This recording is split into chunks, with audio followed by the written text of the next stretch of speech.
मुझे और को जाके ई बाले मिल जाए तो उन्हीं की तलाश में अच्छा व्यक्ति आए, कोई अच्छे जीवन में आए। आसन वासन समय जहाँ से आए थे चले गए। महाराजा परीक्षित के अलावा श्री सुखदेव महाराज ने किसी को कथा नहीं सुनाई। राजा ने आसन लगाया, सुंदर सुंदर पुष्प बनाए, इत्रों का छिड़काव, विषधर तक्षक श्रापित, संत का श्राप। राजा परीक्षित की ओर बढ़ता है। रास्ते में एक ब्राह्मण मिला, पूछा कहाँ जा रहे हैं? बोले हमने सुना राजा परीक्षित को सर्प काटेगा, हमारे पास दवा खिला देगी थी। तक्षक ने कहा तो बाला। तक्षक ने सोने आदि का, धन आदि का लालच दिया, ब्राह्मण नहीं माना। छड़ी बनकर दूध लेता, तक्षक ने उसके पीठ में काटा और निर्भय होकर के राजा परीक्षित के पास पुष्प टोकरी में बैठकर पुष्प मार्ग से गया था। महाराजा परीक्षित ने परम गुरु श्री सुखदेव जी महाराज के ज्ञानोपदेश के द्वारा आत्मा को परमात्मा में मिला लिया, ज्योति को महाज्योति में, प्राणों को महाप्राण में, और फिर संत के श्राप से श्रापित उस तक्षक ने दंश लिया था। देखते ही देखते महाराजा परीक्षित का शरीर ढीला पड़ गया, हाहाकार मच गया। अरे राजा के प्राण निकल गए, प्राण निकल गए। तब जन्मेजय ने इस धरती पर सर्प यज्ञ किया, नागदा नाम के शहर में। नागदा नाम के शहर में यज्ञ किया। सर्प यज्ञ करने से उस शहर का नाम नागदा पड़ा, नाग यज्ञ। धरती के जितने भी विस्तर भोजन थे जल जल कर वो भस्म होने लगे। तब आस्तिक नाम की ऋषि ने महाराजा जन्मेजय से निवेदन किया, राजन बदले की भावना से यज्ञ शुभ नहीं माना जाता। एक सांप ने काटा, अब करोड़ों की संख्या में सर्प जला रहे, ये तो द्वेष है, ये बदला है।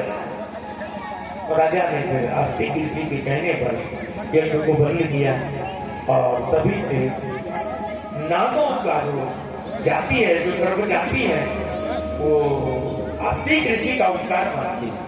आज भी ऐसा कहते हैं, किसी के घर में सर्प निकले, सर्प पीछा करे, आस्तिक ऋषि का नाम लेने से सर्प का भय नहीं है। वृंदावन बिहारी लाल, द्वादश स्कंद में इस कलियुग के राजाओं की चर्चा। भगवान के सुधाम जाने के बाद, जब भगवान सुधाम जाने लगे, दारुक रथ लेकर के आया, तो उद्धव ने पूछा कि नाथ कलियुग में कोई आपसे मिलना चाहे तो कैसे मिले? ये भागवत विचार, भागवत कोई पोथी नहीं है, विचार है, विज्ञान है कि वैराग्य और भक्त की चर्चा है। माथे पर रखकर काबू धोगे और स्वयं देखते ही देखते भगवान का एक तेज पुंज इसी में स्थापित हो। उद्धव कलियुग के प्राणी कलियुग में मुझसे मिलना चाहे तो इसमें मिलूंगा। इसे जाकर बद्रीनाथ धाम में स्थापित कर देना, विदुर को ज्ञानोपदेश देना।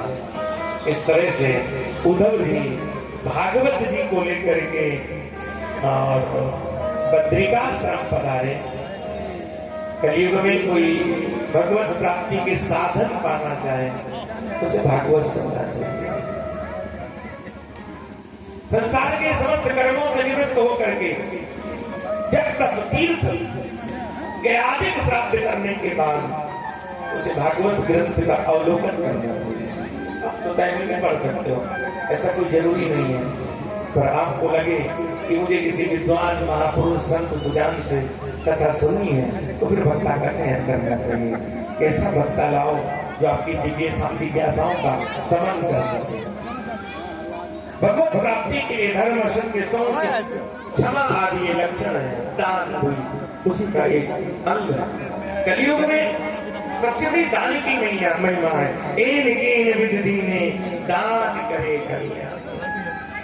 कलयुग में छोटे छोटे राज्य होंगे, देश कई भागों में विभाजित होगा।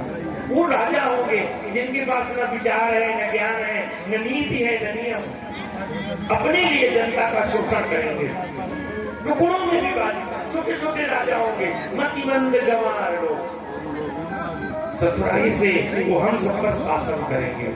इसलिए अपने राजा का चुनाव योग्यता पूर्ण करो। आपका जो राजा हो वो योग्य हो, प्रजा की रक्षा करने वाला हो, समाज की रक्षा करने वाला हो। इस तरह से इसमें बहुत सारी चीजें हैं। समग्र भागवत सुनाई जा रही है। फिर से एक बार आओ, पहले श्लोक का गायन करते हैं। पहले हम गाएंगे, पीछे से आप गाओ। आधा श्लोक भी जीवा से निकल गया तो भी हमारी मन बुद्ध चित्त चेतना गति मति गुण धर्म स्वभाव ठीक हो जाती है। पहला श्लोक, सच्चिदानंद रूपाय सच्चिदानंद रूपाय विश्वोत्पत्त्यादि हेतवे